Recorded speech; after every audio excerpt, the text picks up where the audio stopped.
Hello and welcome back to sports circle. Asian para games का day 5 and एक और historic, एक और बहुत ज्यादा अचीवमेंट वाला दिन। आज के दिन में हमने 7 गोल्ड मेडल जीते।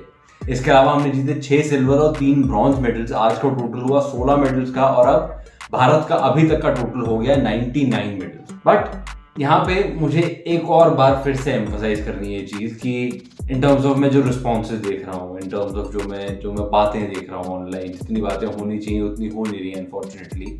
बहुत ज़रूरी है बात करना, बहुत ज़रूरी है इन एथलीट्स के अचीवमेंट्स को सेलिब्रेट करना। हम उतना नहीं कर रहे हैं। That is a very very sad thing. मुझे नहीं समझ में आ रहा है कि हम लोग इस तरह से अंडरमाइन क्यों करते हैं इन चीज़ों को, हम इस तरह से इग्नोर क्यों कर देते हैं ऑलमोस्ट, हम इस तरह से उतना ज़्यादा इंपॉर्टेंस क्यों नहीं अटैच करते पैरा एथलीट्स के साथ, एशियन पैरा गेम्स के साथ, पैरा ओलंपिक सबके साथ, बेसिकली पैरा एथलेटिक्स के इवेंट्स के साथ हम उतनी ज़्यादा इंपॉर्टेंस क्यों नहीं अटैच कर रहे हैं। ये एक चीज़ कहीं ना कहीं हम लोगों को इंट्रोस्पेक्शन की ज़रूरत है, कहीं ना कहीं अपने अंदर झांकने की ज़रूरत है, क्योंकि जो हमारे एथलीट्स हैं, सब एथलीट्स, पैरा एथलीट्स हो गए, बाकी हो गए, कोई भी हो गए, किसी भी स्पोर्ट के हो गए, बहुत ज़्यादा सैक्रिफाइस करके आते हैं, नो डाउट। पैरा एथलीट्स एक नेक्स्ट लेवल, एक उनका सैक्रिफाइस और ऐड होता है, उनका एक डेडिकेशन, उनका हार्ड वर्क ट्रिपल हो जाता है, क्वाड्रुपल हो जाता है, बिकॉज ऑफ जो उन्होंने फिजिकल स्ट्रगल्स देखे हैं अभी तक अपने लाइफ में। उसके बाद वो जाके इंटरनेशनल स्टेज पे भारत का नाम अगर रोशन कर पा रहे हैं, भारत के लिए गोल्ड मेडल लेकर आ रहे हैं, सिल्वर ब्रॉन्ज भारत के लिए मेडल्स लेकर आ रहे हैं, भारत को एक्चुअली अच्छे से रिप्रेजेंट कर पा रहे हैं अलग अलग कॉम्पिटिशन्स में, तो उस चीज़ को सेलिब्रेट करना बनता है, बहुत ज़्यादा अच्छे से सेलिब्रेट करना बनता है। एंड उस चीज़ को सेलिब्रेट ना कर पाना कहीं ना कहीं एज ए सोसाइटी हमारा फेलियर है। आई होप ये वाले जो एशियन पैरा गेम्स हैं कहीं ना कहीं एक वेकअप कॉल रहे। मैंने पहले वीडियो में भी कहा था कि ज़रूरी है। आई होप इससे कहीं ना कहीं एक चरण शुरू हो इस पूरे डिसिप्लिन के बारे में कॉन्वर्सेशंस का, क्योंकि आज के भी अगर परफॉर्मेंस पे अगर नजर डालो ना, खतरनाक परफॉर्मेंसेस आए हैं, जेन्युइनली बहुत बढ़िया वाले परफॉर्मेंसेस आए हैं। दिन की शुरुआत ही हुई थी शीतल देवी, जो कि एक आर्चर है इंडियन, जम्मू से बिलोंग करती हैं, वो 16 साल की हैं। इस एडिशन में एशियन पैरा गेम्स के 3 मेडल वो जीत चुकी हैं। आज उन्होंने तीसरा मेडल अपना जीता, 2 गोल्ड जीत चुके हैं वो। आज उन्होंने दिन की शुरुआत करी भारत के लिए गोल्ड मेडल के साथ। उन्होंने विमेन्स इंडिविजुअल कॉम्पाउंड आर्चरी इसमें गोल्ड मेडल जीता भारत के लिए। शीतल देवी का अगर आप थोड़ा सा हिस्ट्री में जाएं, थोड़ा सा उनकी लाइफ स्टोरी को अगर पढ़ें, तो she was basically born without arms. उनके हाथ नहीं थे जब वो पैदा हुई हैं। उसके बावजूद उन्होंने ये स्पोर्ट टेकअप किया जो बेसिकली हाथों से ही चलता है। वो एक्चुअली पहली फीमेल आर्चर है इंटरनेशनली आर्चरी में पार्टिसिपेट करने वाली जिनके हाथ नहीं है दोनों। उन सब एडवर्सिटीज के बाद वो आज गोल्ड मेडल लेकर आती है इंडिया के लिए, तीसरा मेडल लेकर आती हैं इंडिया के लिए ही, उसमें से 2 गोल्ड मेडल होते हैं। इस चीज को हम कैसे नहीं सेलिब्रेट कर रहे हैं मुझे नहीं समझ में आ रहा। इनके अलावा भी बहुत बहुत ऐसे माइंड बॉगलिंग स्टोरीज हैं, इंस्पायरिंग स्टोरीज हैं, जो हम अगर ऐसे राह चलते किसी से सुन लेना तो हम एक बार को शायद माने भी नहीं। पर ये चीजें हैं जो एक्चुअली सेलिब्रेट होनी चाहिए देश में।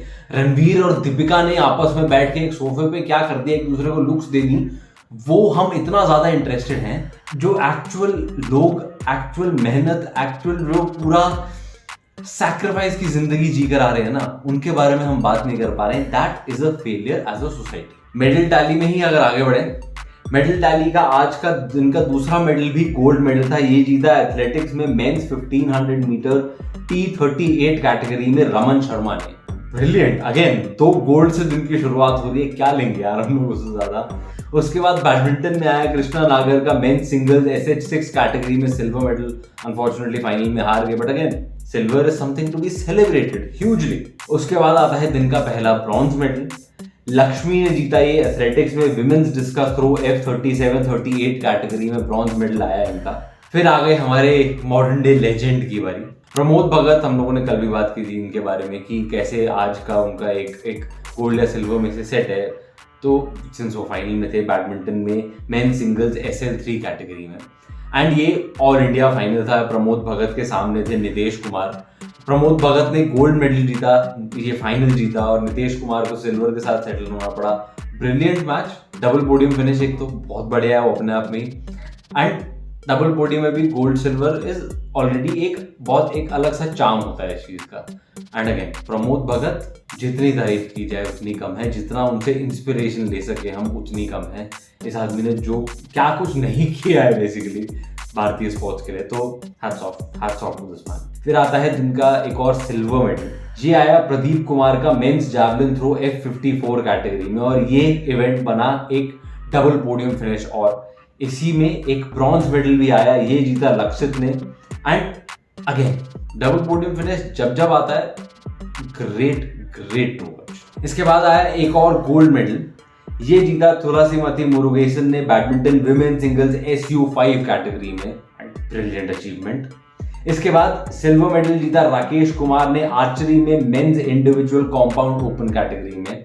फिर आता है एक और गोल्ड मेडल, सुहास यथिराज, जो अगेन एक बहुत सेलिब्रेटेड बैडमिंटन एथलीट हैं, IAS ऑफिसर हैं, इन्होंने जीता badminton main singles SL4 category में गोल्ड मेडल। इनकी लाइफ से तो इंस्पिरेशन अगर आप नहीं ले सकते तो फिर आप कुछ नहीं कर सकते। इन्होंने सिविल सर्विसेज क्रैक किया है, इंडिया को रिप्रेजेंट कर रहे हैं हाईएस्ट लेवल पे, पैरालंपिक्स में इनके मेडल हैं, एशियन पैरा गेम्स में इनके मेडल हैं, सारे कॉम्पिटिशंस जो इन्होंने एंटर किए हैं कहीं ना कहीं इनके मेडल जरूर हैं वहाँ पे। बहुत लोग इनमें से एक काम भी मुश्किल से कर पाते हैं, इन्होंने सब काम कर दिए। दैट इज, कौन करता है यार, ये कौन कर पाता है ये। अगेन इंस्पायर हो, इनसे इंस्पायर हो, बॉलीवुड के नहीं, ये असली हीरो है, इनसे इंस्पायर हो।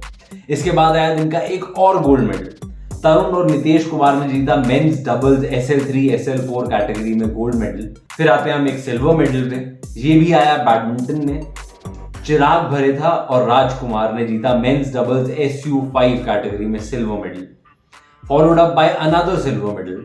अनफॉर्चुनेट है, सिल्वर मेडल थोड़ा सा एक पिंच ऑफ सॉल्ट के साथ आता है क्योंकि फाइनल में हम हारे हैं, मतलब, पर फाइनल तक पहुंचे हैं, वो भी अपने आप में एक अचीवमेंट है जिसको सेलिब्रेट करना चाहिए। अगला सिल्वर मेडल आया था तुलसीमती और मानसी जोशी का women's doubles SL3 SU5 category में। एंड क्या ही बोलो यार, जिस लेवल के ये लोग काम कर रहे हैं ना, नहीं अब अपने बस का तो सोचना भी नहीं है सब। फिर आता है जिनका एक ब्रॉन्ज मेडल, मनु ने जीता ये मेंस शॉटपुट F37 कैटेगरी में। फिर आया जिनका आखिरी गोल्ड, आखिरी में बोल रहा हूँ, बहुत सारे आ गए अभी वैसे ही, बट हाँ जिनका आखिरी गोल्ड इतनी लंबी लाइन में, सोलाई राज धर्मराज ने जीता एथलेटिक्स में men's long jump P64 category में, ब्रिलियंट। जिनका आखिरी मेडल आया सुयश यादव का, अगेन चैनल के दोस्त रहे हैं ये, काफी इन्होंने हमको इंकरेज किया है जर्नी में हमारी। सुयश यादव का आप इंटरव्यू देख सकते हो, अगेन इंस्पायरिंग स्टोरी है इनकी लाइफ की, इन्होंने क्या क्या नहीं झेला पर उसके बावजूद जहां जाते हैं मेडल लेकर आते हैं। सुयश यादव ने स्विमिंग में जीता men's 50 metre butterfly S7 category में bronze medal. That was it. So overall 100 medal हो गए भारत के इस एशियन पैरा गेम्स में। फैंटास्टिक, मतलब जो अंदर से खुशी होनी चाहिए ना, वो अनफॉर्चुनेटली बहुत ज्यादा लोगों तक नहीं पहुंच रही, बिकॉज बहुत ज्यादा लोगों को समहाउ फर्क नहीं पड़ रहा है। आई रियली होप कहीं ना कहीं ज्यादा लोग जुड़े इस पूरे मूवमेंट के साथ, कहीं ना कहीं और ज्यादा लोग इसके बारे में बात करें, हमारे एथलीट्स के फैंटास्टिक अचीवमेंट्स के बारे में बात करें। एंड आई होप कल का आखिरी दिन है एशियन पैरा गेम्स का, आई होप उनको अच्छे से सेलिब्रेट करें हम उनके वापसी आने पे, गवर्नमेंट वगैरह जो भी इन्वॉल्व रहेंगे इस चीज में। एंड आई होप अगले आने वाले टाइम में हम पैरा एथलीट्स को इग्नोर ना करें। That is pretty much all I guess. बाकी आपका क्या कहना है अभी तक के कैंपेन के बारे में, आज के दिन के बारे में, नीचे कमेंट्स में बताना जरूर। एंड अगर वीडियो अच्छा लगा तो प्लीज लाइक दबा दो नीचे और शेयर भी कर दो, ताकि ज्यादा लोग शायद इस बारे में बात करें तो कहीं ना कहीं डिफरेंस आएगा कुछ। अगर चैनल पे कंटेंट पसंद आ रहा है तो प्लीज सब्सक्राइब करना मत भूलना, इस तरह का और कंटेंट और बातें हम लोग लाते रहेंगे। बाकी कल एक बहुत ही इंटरेस्टिंग इंटरव्यू लाइव होने वाला है, वो भी चेकआउट करना मत भूलना। मिलते हैं आपसे अगले वीडियो में।